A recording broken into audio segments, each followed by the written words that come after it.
മലമ്പുഴ ഉദ്യാനത്തിൽ കൂടോത്രം കഴിഞ്ഞ ദിവസം ഉദ്യാനത്തിനുള്ളിലെ പുലികൾക്കിടയിൽ നിന്നുമാണ് വെള്ളരിക്കയിലും തേങ്ങയിലും മുട്ടയിലും കൂടോത്രം ചെയ്ത് കണ്ടെത്തിയത്.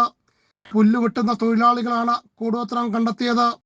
മലമ്പുഴ ഗാർഡൻ പാർക്കിൻ്റെ ഉള്ളിൽ കാട് വെട്ടുന്ന സമയത്ത് പല ഭാഗത്തുനിന്നായിട്ട് വെള്ളരിക്ക, കോഴിമുട്ട എന്നുള്ള സാധനങ്ങൾ കൂടോത്രം ചെയ്ത് വെച്ചിറക്കണു ഗാർഡൻ പണിക്കാർ. വെള്ളരിക്കയിലും തേങ്ങയിലും അറബി അക്ഷരങ്ങളിൽ കോളം തിരിച്ച് എഴുതിയിട്ടുണ്ട്.